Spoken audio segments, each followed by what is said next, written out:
ایک درویش جیسا شخص لمبی سفید داڑھی اور صوفی لباس میں زمین پر دانے پھینک رہا ہے۔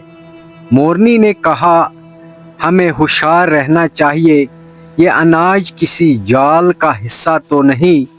مور نے کہا، وہ درویش ہمیں کھانا کھلا رہا ہے، شکریہ ادا کرو اور دانے کھا لو۔ ابھی کچھ ہی وقت گزرا تھا کہ اس شخص نے اپنی چادر کے نیچے سے تیر کمان نکال کر مور پر نشانہ لگایا۔ تیر سیدھے مور کو لگا اور وہ وہیں گر گیا۔ مورنی نے چیختی ہوئی بابا جی کے پاس پہنچی اور سب کچھ بابا جی کو بتا دیا۔ بابا جی نے اس شخص کو بلایا اور پوچھا، کیا تم نے دھوکے سے مور مارا ہے؟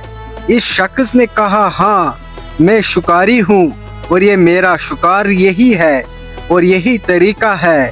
مورنی نے روتے ہوئے کہا کہ بابا جی اسے حکم دے کہ اگر وہ شکاری ہے تو شکار کی وردی پہن لے، ہاتھ میں کمان اور تیر رکھے اور نیکی کا لبادہ اوڑھ کر دھوکہ دینا بند کرے۔ بابا جی نے کہا کہ بے شک نیکی کا لبادہ اوڑھ کر دھوکہ دینا سب سے بڑا ظلم ہے۔